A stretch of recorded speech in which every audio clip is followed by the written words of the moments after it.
A ver, Carlos, llegaron muchísimas preguntas por internet. Alex León, @cementero 2010, dice, si es un supuesto grupo sin partido que va contra Peña Nieto, bueno, la pregunta es, ¿a qué horas estudian? ¿Estudian? Hay que decirlo, muchos nosotros estamos en vacaciones, eso es cierto, hay que ser muy honestos. Pero además el movimiento no depende de una sola persona y no te exige estar todo el tiempo en esto. Yo acabo de entrar a clases, por ejemplo, y tomo participación en un momento de mi día, pero es justamente lo que estamos promoviendo, que la gente abandone por un momento actividades que pudieran no darle cauce a su sentido de lucha social y de aspiraciones nacionales o lo que quisiera para su país, dejar un poquito de lado algunas actividades en favor justo de transformar su día a día. Ok. Kitsia Islas, ¿por qué convocan a la gente y luego se deslindan de sus acciones? ¿Qué clase de líderes son? Pues no ha sido así, no ha sido así.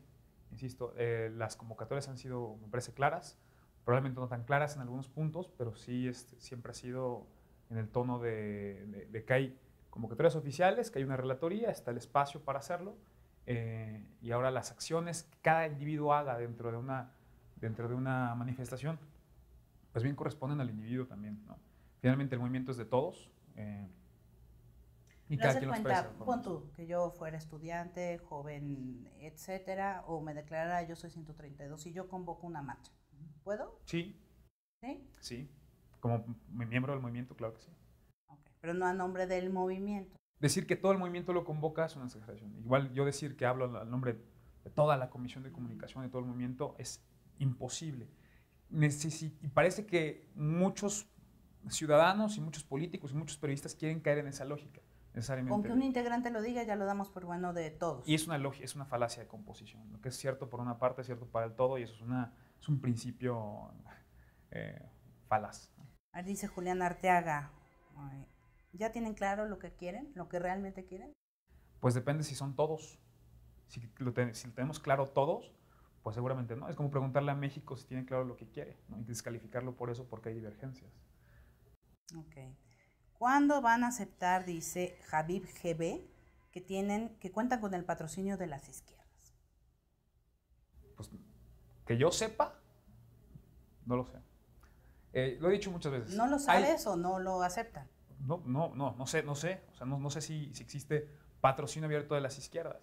Seguramente sí hay puntos de convergencia en la agenda, por ejemplo el asunto electoral, ¿no? Pero tal cual, yo lo he expresado muchas veces, a menos a título personal. Creer que un movimiento de esta naturaleza puede ser manipulado, sea por Carlos Slim, por Camacho Solís, por todos los que nos han querido endosar, es no entender la lógica del movimiento. Alejandro Encinas, etcétera. Es no entender la lógica del movimiento y es caer en los viejos vicios, entender que no hay movimiento social si no hay una mano detrás que está meciendo la cuna. Lo que siempre hemos dicho, o lo que yo he dicho al menos, el problema es que la cuna se mueve sola y no se mueve en una sola dirección, se mueven muchas. Entonces es tan terriblemente complejo que justamente chocan las dos críticas. Choca la crítica de no saben lo que quieren con son manipulados. Si fuéramos manipulados sabríamos lo que quisiéramos. Entonces creo yo que, sabríamos lo que quisiéramos basado en la crítica que se hace. A mí me queda claro que el movimiento tiene un rumbo. Ahora bien, en torno a si son patrocinados por las izquierdas, depende de qué momento. En algún momento la conjura era en otro sentido, ¿no? En realidad están patrocinados por el PRI. En realidad están patrocinados por el PAN, en realidad están patrocinados por las izquierdas. Seguramente habrá algún punto o algún lugar dentro de actividades del movimiento que haya involucramiento de alguna actividad partidista, pero se ha denunciado abiertamente. Cuando pasó el asunto, por ejemplo, de Saúl Alvidrez, la denuncia fue clara. Somos un movimiento partidista y eso apartidista, y eso entendido no como que no vemos a los partidos, al contrario, los estamos observando, sino que no vamos a permitir que una agenda partidista sea la que tome las riendas del movimiento. A ver, me interrumpo tantito las preguntas que llegaron por internet para... ¿Y los infiltrados, Carlos? ¿Temen que haya infiltrados ahí que quieran boicotear el movimiento? Pues siempre ha sido un tema, pero no solamente el tema del Yo Soy 132, es un tema de todos los movimientos políticos social o sociales que hay en el mundo. Siempre ha sido eso. Siempre se ha manejado esa versión de que probablemente hay gente que está dedicada o pagada para hacer algún tipo de manipulación de agenda o de momentos coyunturales clave dentro de un movimiento social, pero ahora cuentas con herramientas para poder hacerlo, cuentas con herramientas, como decía, de fiscalización, empadronamiento, investigación, no se cuenta como tal. El movimiento es un movimiento ciudadano legítimo, nadie es experto en seguridad ahí, nadie es experto en técnicas de contraespionaje, no funciona de ese modo. Es un movimiento que surge con una base estudiantil y tú imagínate entonces cómo podrían iniciar siquiera esos mecanismos para buscar infiltrados. Además, la lógica de tú eres infiltrado, no, tú eres el infiltrado, creo que no le beneficia a nadie y creo que, insisto, he visto que las discusiones hay en ese sentido, nadie quiere entrarle a ese asunto. Moisés Pérez dice, ¿de qué manera afectó a la organización el hecho de que sean, un movimiento horizontal y carente de liderazgos definidos? Pues nuevamente, el definir cómo lo afecta, yo creo que va en función de un objetivo específico. Entonces tú tendrías un estado ideal de las cosas. Es decir, por tanto sí le afectó, porque no llegó a ese estado ideal. Me parece que es términos casi ontológicos, es por definición así. Como es un movimiento horizontal, con cierta verticalidad para términos operativos, va a tener pros y contras. Tiene pros en el sentido, por ejemplo, de que se pierden estas posibilidades de manipulación, se pierden estas posibilidades de crear nichos de poder muy concretos. ¿Y contras, por ejemplo, que los medios de comunicación tienen o los reporteros tienen esta imposibilidad a veces de trabajar y entender a certeza qué es lo que está ocurriendo. No solamente los medios de comunicación, los ciudadanos mismos. Claro. Pero es la lógica de un elemento sociológico muy particular. No, insisto, va en función de un estado ideal de las cosas. Así es. Y así es con pros y contras. ¿La gente es suficientemente fuerte como para mantenerlos unidos, Carlos? ¿O llegará un momento en que habrá, yo soy 132 a favor de X cosa, yo soy 132 a favor de tal, que no esté de acuerdo con otra parte, yo soy 132? Siempre ha habido, finalmente lo que la agrupa o que aglutina como movimiento son los puntos de convergencia. Son tremendos puntos de convergencia. Ahora, son muy heterogéneos. Es extraordinariamente heterogéneos. Dentro de las mismas escuelas hay lo que podría catalogar trotskistas, leninistas, de izquierdas y tecnócratas de derecha, libertarios, etc. Pero justamente eso es lo valioso. Hay que pintar una sonrisa cuando vemos esa diversidad. Es decir, qué padre que se puedan juntar en un mismo tono de crítica y de denuncia a un sistema político, un sistema de medios, un sistema económico claramente corrupto. Ahí está el gran punto. Si esas divergencias van a llevar una ruptura o escisión en el movimiento, eso será pues justamente consecuencia de los mismos actores que la provoquen, y no creo que sea un momento de tristeza para nadie, puesto que, insisto, hoy por hoy ese estigma de que necesitan estar separadas las dos, todos los espectros políticos que se abarcan han sido superados. Okay. Kitsia Islas dice, ¿tienen una propuesta concreta enfocada a jóvenes profesionistas desempleados o solo apoyan los programas que dan dinero sin trabajar? Así pregunto. Pues que yo sepa, ese punto como tal no lo he visto tocado en algún momento de discusión, entonces no sabría. Ha pasado muchas veces que frecuentemente hacen preguntas o llegan preguntas en torno a, por ejemplo, ¿cuál es la política del 132 en torno a la reproducción, la salud reproductiva de las mujeres? O en algún momento necesitamos que el movimiento Yo 132 apoye en la ortodoncia a invidentes o a actividades de pescadores. Y no creo que la lectura tenga que ser que nos es ajeno o que no nos importa, sino que creo que sencillamente no se ha discutido, se va en ese tono. El movimiento lleva apenas casi 2 meses. Exacto. Y es un movimiento, insisto, parece que les piden a veces que tengan una propuesta de gobierno, ¿no? Claro, parece, de hecho fue el asunto.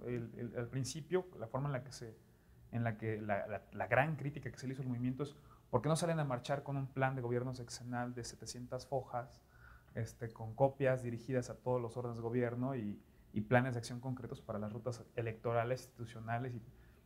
No se puede así, no es el sentido de las cosas. O sea, es exigir y denunciar es el primer paso para tener un poco de conciencia política. Okay. Alex de León otra vez dice, si conteo rápido y PREP y conteos distritales dan similares resultados, ¿qué argumento tienen para no aceptar que Enrique Peña Nieto tiene 18 millones de votos. ¿Se vendieron o qué? Depende de la lectura. Hay muchos niveles de análisis.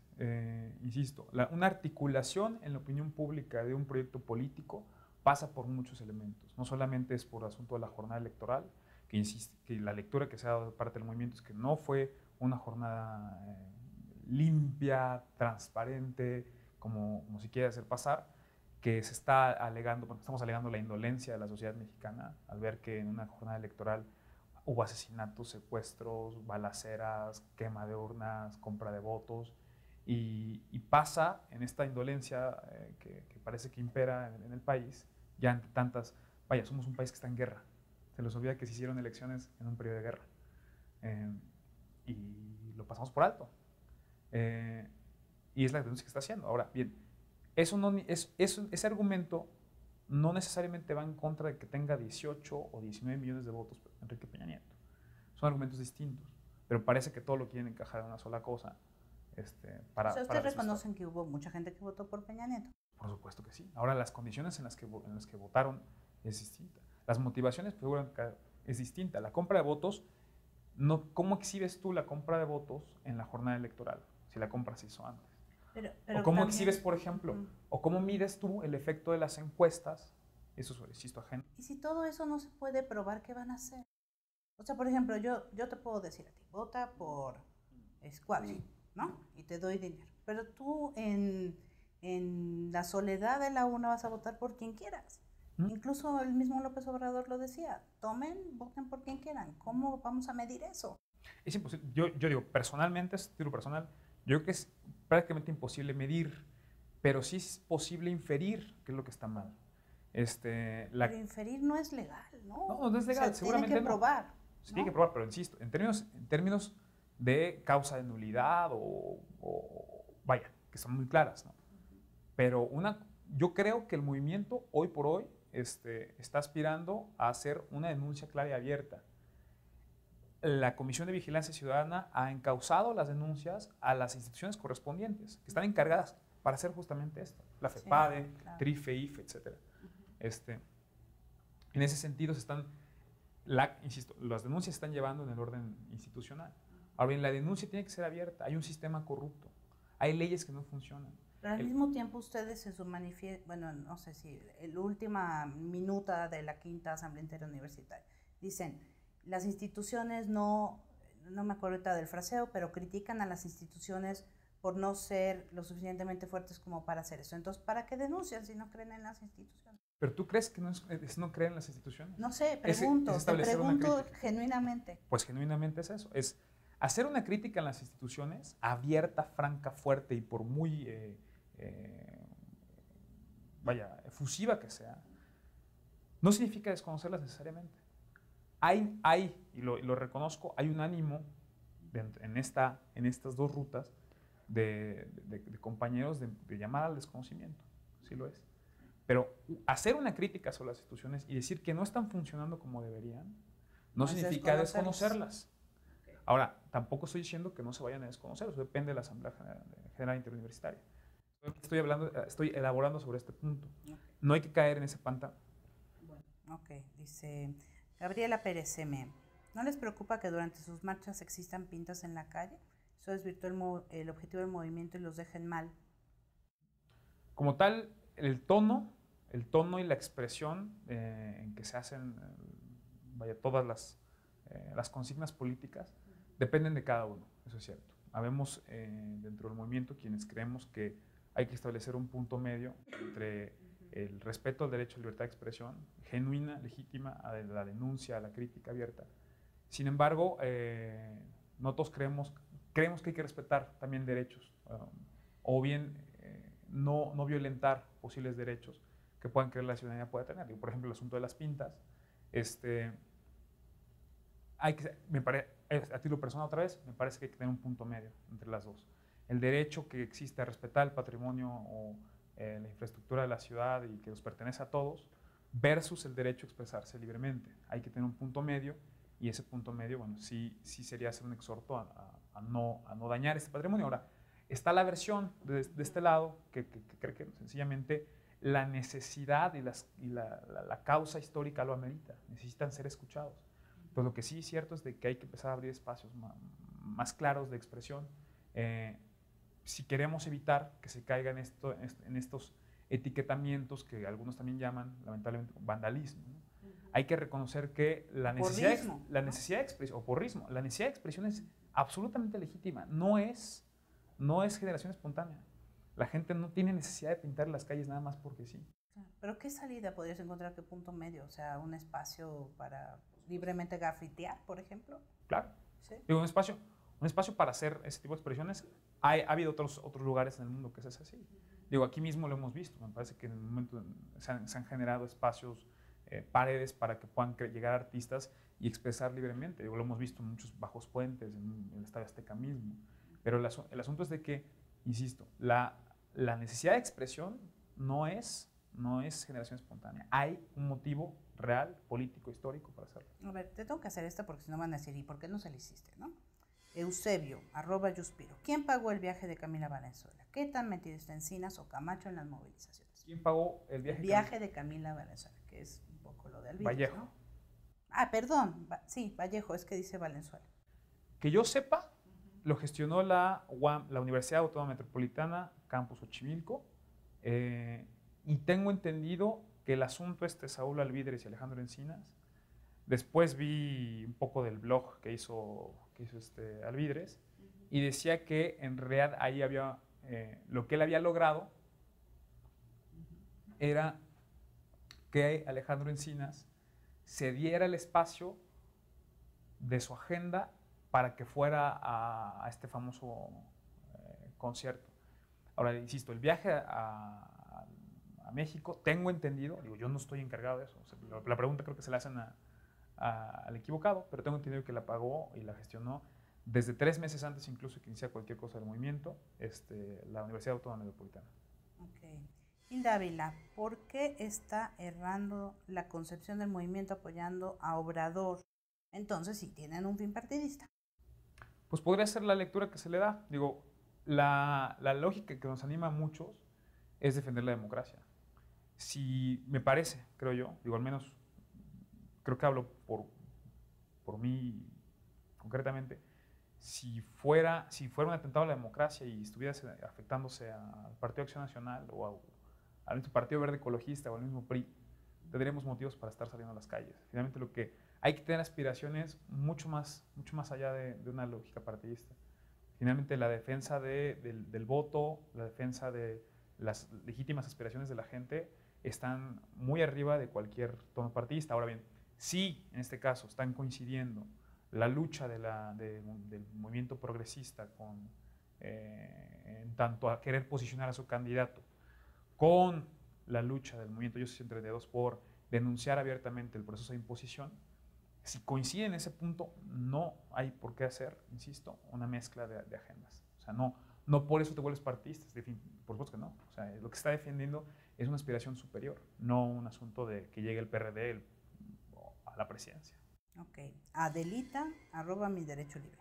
¿Qué piensan de que su bandera del pueblo de Atenco votó y ganó el PRI? De que en Atenco votaron y ganó el PRI, pues. Pues también creo que es no se la pregunta a la persona equivocada. Yo no sabría qué decir. Bueno, Alfredo Gómez pregunta, si se supone que son estudiantes, ¿por qué en muchos videos sale gente que no parece estudiante? Lo digo por la edad que aparenta. El movimiento no se ha definido como un movimiento estudiantil. Se ha definido como un movimiento de base estudiantil, que tiene aspiraciones sociales. Si tú revisas cuáles son las grandes demandas del movimiento, no son demandas estudiantiles. No son demandas que atiendan a lo que vaya a tener aspectos de cuotas, participación entre las universidades, sino son de un proyecto de nación. Entonces, en ese sentido, cualquiera que se identifique con el movimiento es parte del movimiento, definitivamente, siempre y cuando, por supuesto, respete los principios generales del movimiento. Digo, una persona o un integrante del movimiento que abiertamente llame a votar por partidos o abiertamente llame a actos violentos, pues no necesita ni siquiera pasar por un juicio. Hay una matriz de valores establecida y en ese momento quedas fuera de la matriz de valores. Muchas gracias. Gracias.